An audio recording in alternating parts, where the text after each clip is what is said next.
Welcome back to another episode of the Thunderstock Show, a collection of valuable brainstorms to enhance your life, liberty, and pursuit of property. This season is all about interviewing entrepreneurial operating system implementers, Adam Kaplan. Adam has 5+ years as an implementer. He's out of the Michigan area. Glad to have you on the show, Adam. First question for you is, when did you realize that you GWC'd the seat for implementer? That's a great question. I mean, I'd like to say that I recognized it before I started becoming an implementer, but the reality is you really need to get into the session room, working with the teams to figure that out. I would say probably about a year into my journey. Yeah. What were some of the telltale signs that you were like, hey, this is for me? Well, it's always good when you're in a room, you're talking to people and they're like shaking their head. Yeah, yeah. So Mm. that's partly in jest, partly seriousness. When I'm in there with the teams, we're working on big issues, right? And if I'm doing my job and they're doing their job, then the issues are coming out. So to the extent that we're talking about those, getting them up on the board, and then IDSing and solving them, then EOS is working for them, which means it's working for me. Very cool. Before you became an implementer, you had experience with EOS. What was your prior life in your career, the role like, and how did that transfer over? Like, what skills or habits or character traits that you found success in your prior career trying to transfer over into your Yeah. EOS career? Sure. So I actually was introduced to EOS in 2014. I had a recruiting company. I'm an entrepreneur, and I had a client. He came into my office, and we're talking, and he plops this book on my desk, and it's called Traction. I'm like, "What is this book?" He's like, "Hey, Adam, this is an awesome book. It changed my life. You need to read it." And he's actually in the Traction book, so he should know. And, I read it and it just felt right. It felt like this would be a really great way to run my business because I had been running the Adam Kaplan system, right? And it's a little bit like the rest is history. Doubled my business in 3 years on EOS, finally had a system to run it. Then I got into a different industry. I got into the mental health business, grew our customers in a year on EOS. Kind of very common stories of people who are implementing it. And then in 2021, I felt a calling to help other entrepreneurs not run their own system, but do business better running with EOS. And that's when I became an implementer. Now, you've worked in a variety of different industries. One of the topics for this season is figuring out which clients best GWC, or in other words, like the ideal client for your practice, for everybody individually. What are some things that you look at to determine, this is a green light, this is a great fit, and maybe what Mhm. are some telltale signs that it might not be a great fit? Are you talking about before starting on the journey with them, just kind of when I'm reaching out to them or talking to them? Is that kind of Right. what you Like mean by that? your first interaction, how do you gauge? It's a two-way street, right? You have to decide if you want to work with them, if they want to work with you. And it's Uh-huh. not necessarily if they're right for EOS, but if they're right Mhm. for Adam in your practice. I love that. I have an example from last week, right? I was in with a company. I was actually at their place introducing EOS to them. It's the first time that I met the leadership team. I had met the visionary once before. And I'm going through and explaining the EOS system with them. And you can just tell that they're paying attention, right? They're not distracted by their phone or by things that are just kind of happening around them. They're taking notes. They're looking at each other. They're nodding their heads. They're asking good questions. And they're just kind of leaning into what might it look like if we were to implement EOS? Like, what would make our business different? Now, this business is a successful business. It's over $100 million in sales, profitable, growing, open and honest leadership team, good culture. So it became pretty clear in the discussion that this is not, a turnaround situation, which is not really where we thrive, but it's a good to great situation. Hey, there's a good company here. It's good people, we're in the right market, good customers, but Not 100% clear on where we're going. We've kind of been running the business by the seat of our pants. Also, we've got some opportunities to improve, right people in the right seats. Maybe we've got some people who've hit a ceiling in terms of their capabilities. Process is almost always comes up early on where we're not really handing off well from one area of the business to another area. That's always a good sign that maybe something in the process area might be broken. So a bunch of things kind of came up in the business that could be improved. Another thing I would say is I also saw just a really great hunger to learn, to get better, to run a better business. Succession is another topic in this business because the founding visionary started the business over 30 years ago, and he's no spring chicken. So there's opportunities there for next gen, other family members, other non-family members. So I saw a couple of really good signs, and yeah, they confirmed today that they're moving forward. So just about getting the date on the calendar and getting the work. Yeah, one of the things that you had said that stood out was some people out there maybe love and thrive with turnarounds, taking something that's a complete chaotic mess and, righting the ship. But you like working with companies that are on the journey from good to great. And Mhm. that could be,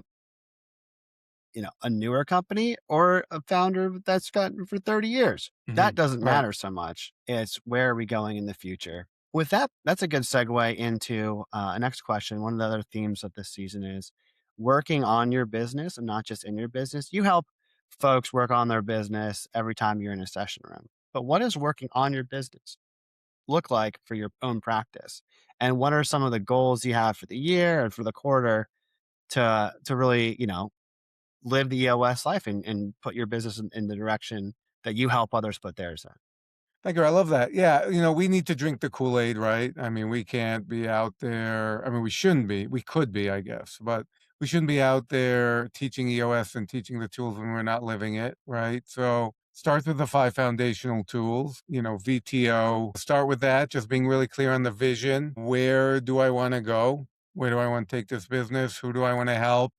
In my case, it's about becoming an expert EOS implementer by 2030. So that means having the right clients that I'm really helping, that I'm growing with. It's about getting in the session room. It's about helping grow the EOS community, helping other implementers in various different ways. Second thing, accountability chart, right? It's about me and my assistant GWCing the seats we're in because ultimately it's just the two of us and there's many seats that we need to sit in.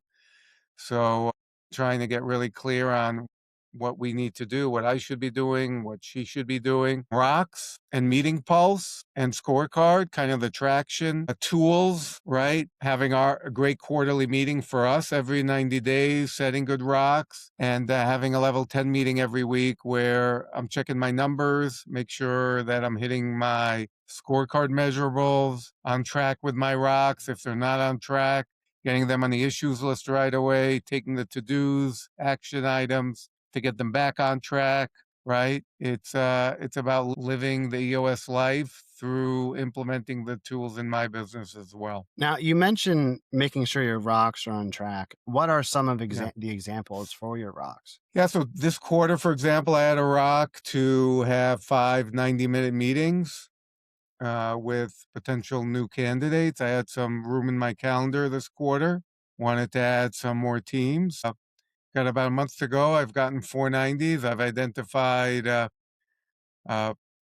who can be the fifth, and it's about really getting that one scheduled and getting that complete. So that's one example. Had some other examples about some practice development things I want to do in the business to become a better implementer. So those are up there as well. Yeah. It's important, I think, that example of having the 5 90 minutes where it's not just, get more customers, right? There's a discrete amount because you know that if you have X amount of the 90s, you'll have Y amount of conversion. What are some of the factors that you look at when you're setting rocks, or what are some of the characteristics of clients or companies that run on EOS that get the rock setting? Did they nail it? They do it really well. Mhm. There isn't a one size fits all approach here. I just want to be clear on that. Businesses are different. Here are some best practices that I see. So, for example, we're just coming out of first quarter. So, at the annual, going into the first quarter, or, maybe if you're listening to this, you got a little bit behind. You're trying to win the year right now, still, right? You're about a quarter in. Some of my really good teams in the first quarter, they're going to put a lot of planning rocks at play. So I was doing a prep call with a team that has their quarterly next week, and I was looking at their rocks before the prep call. A lot of planning, right? Plan for the ERP implementation, plan for the sales rollout, all kinds of things related to planning for the year. So that's always a good thing to consider, especially early on in the year. Like you said, you want the rocks to be smart, right? You want to have some level of specificity, and you want to think about cyclicality, what's happening this quarter, and, maybe some businesses, like I'm talking to a landscaping company right now, right? So this quarter, they're converting from snow to landscaping, right? So what are the things that need to happen right now, right? We got to get our service level agreements in order. We've got to get really clear on what materials do we need. We've got to go out and execute on that. We've got to come up with our hiring plan because we know we're ramping up with some temporary help to help over the summer with some of the work we're doing, planting and pruning and all the other things we're doing. It's really about just doing the most important things in the business the right and best way and just getting really clear on what those are. And then assigning the right person to own it. And then if their company rocks, all the leadership team really needs to be dialed in and really helping the person who's doing it. And then if you've rolled out EOS a little bit down into your departments, then the whole department really has its rocks, the most important things it needs to do, and assigning those to the right people, but helping each other out when someone's behind or someone's stuck. Yeah, you had mentioned one of your clients having some seasonality component or some cyclical nature of rocks. And I think for a lot of small business owners, and I'm definitely speaking from experience, there's this almost tendency to focus on the problem that's only right now. So for example, Mm. there was a time where, my client load was pretty light. Like I'm like, oh crap, some clients graduated, some weren't good fit, and maybe sales I thought were going to go one way, one another. And I spent a lot of time doing business development, trying to fill the pipeline. And then that, goal complete. And then the next quarter is all about, doing client work. And then the cycle continues. What are some things now that you've been doing this for several years that you find maybe cyclical in nature, but you can predict them versus when you first started in terms of like working on the business? Like what were some patterns? Yeah, so that's a really good question. It does tie in to what we just talked about, which is kind of the planning cycle for the business, right? Make sure that you have a planning cycle. Make sure you have a budgeting cycle.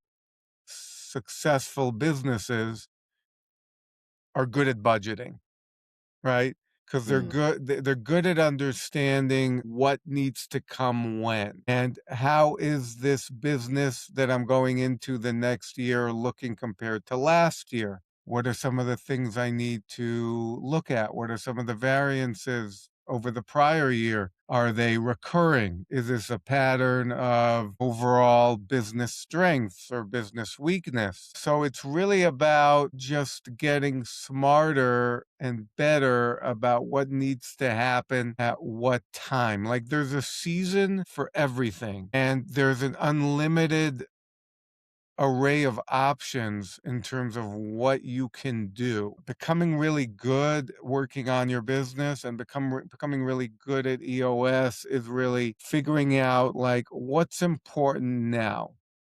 Here, I'll give you another example. I'm working with a team that's having some turnover on the leadership team because they're growing and some of the people have just hit a ceiling in terms of what they're able to do. So when I look into the next quarterly that's coming up in the next couple of weeks, getting clear on what the team needs to accomplish and also working through some of that because the team has been together for a while and suddenly we're seeing some changes that are coming at a quicker pace.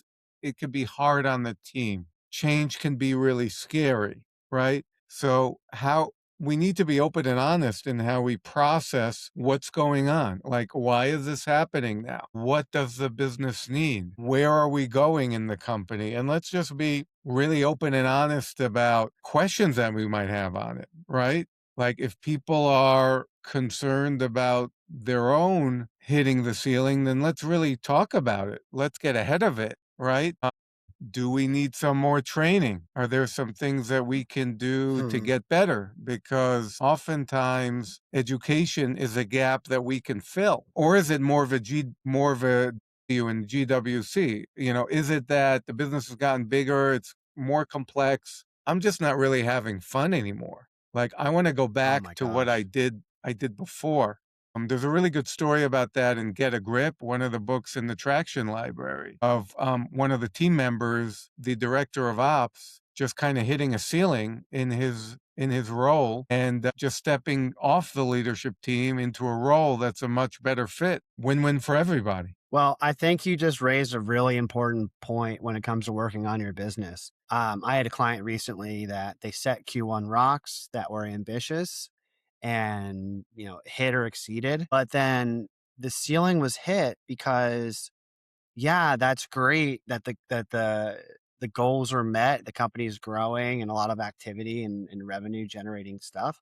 But then what they found out was that there was a capacity issue with, like, okay, well, now that we're spending all this time marketing, selling, going to market, bringing revenue, small team, it's like, one, how do we do everything we were doing before we were this busy? Right. Two, is Mhm, this like a capacity issue where we just don't have enough time? We need more people. Is it a skill deficit where we just don't have the right systems and processes in place?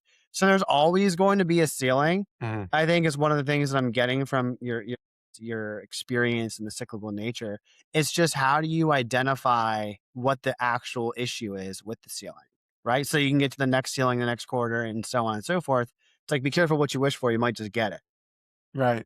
That's a great point. Get to the root. Like, it's one thing to identify that there's a ceiling, and it is important to identify it, but what's the root? Sometimes it's the right person, right seat issue. Sometimes it's the person's the right person, but they're still holding on to everything else that they did before, to your point. So they're really, you think they're doing one job, but they're really doing maybe two jobs or maybe three jobs. I have a client where that came up Hmm. today in a prep call, right? Some people have a really hard time delegating and elevating. Is it because they're afraid? Is it because they really love the other work that they were doing? What is it? Let's really get down to the root so we can solve that issue and keep growing. No, that's such a, anyone listening, if there's one takeaway I would say is, don't thou shalt not solve superficial issues, right? Because that just breeds more problems down the line. Get to the bottom of it, get to the root of it. Whether that's, goal setting, whether that's problem solving in order to get to the point where your goal is. Because if you just do some superficial, vanity metrics, like, oh, we want to grow, extreme example, but it's like, Mm. well, okay, well, why aren't you currently growing? Why do you want to have X amount of sales calls?